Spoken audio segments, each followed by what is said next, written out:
It's about 4:45 in the evening on Wednesday, December 6, 2023. My daughter's setting up the wire. She's going to move the cows. I'm going to go check on the mineral feeder we just set up for them. Looks like they remember how to use it. The point of the minerals is to see if they're deficient in minerals. If they chow down and munch on that stuff, then that's a sign they weren't getting all the minerals they needed. Ultimately, of course, I don't want to feed the minerals. I want them to get all their nutrients from the weeds and the grasses that they eat. So, looks like Red's in there.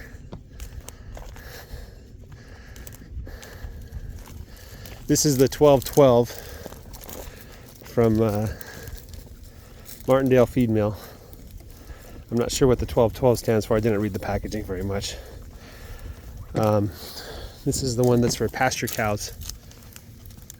When they're on feed, they need a different kind of mineral, is what I'm told. So, looks like Blue is being protective again.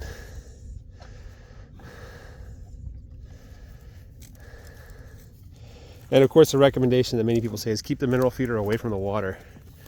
And the reason why you do that is you don't want them to trample one area. You want to spread that out as much as possible. Let's see if I can get Blue. You gonna lick it? There you go. 2 licks. Doesn't look like Blue's too interested in it.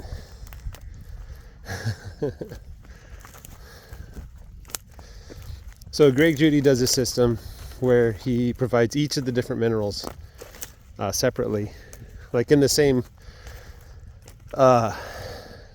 at the same spot, but they're each in their own little box, and so the cows can lick whatever they want. He tried, and I didn't really follow up with. I didn't see a follow up. Go ahead and open it up. I didn't see a follow up on it, but he tried adding Kansas salt to their water. I'm not sure how that works. I think he just put a bag with a certain amount of salt in their watering trough. And the reason why you do something like that is because the cows aren't eating enough minerals, even when you give them free range or free choice. I'm not entirely certain how he knows whether the cows need more minerals or not, but that's what he did.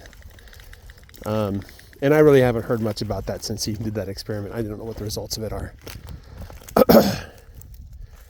This is where the bale of hay was unrolled back in October. So I think this was the 4th bale of hay that I unrolled for the cows. So I've used 8 bales and given 3 to my neighbor, and I have 1 that I'm going to use for like chickens and stuff like that. So I have 66, I think is what I have. So I'm down to 58 now, or something like that. I don't know, 54. That manure's awfully runny. That's not a good sign. Here's number 24.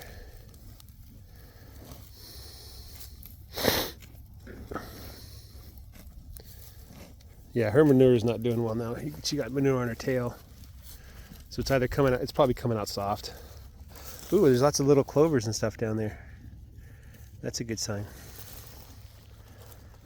Something's growing down there. That's good. Anyway. Yeah, there's not much to report.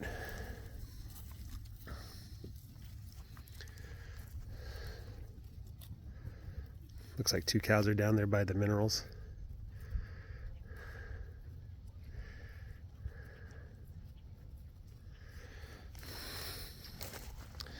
I fed the ducks this morning away from the pond to kind of get them to come away from the pond to get their food. And they were chomping away happily. And then all of a sudden they all jump in my face, start flying around. Old Snowball, they decided to chase him. Somehow I have to stop him from doing that, and I don't know how.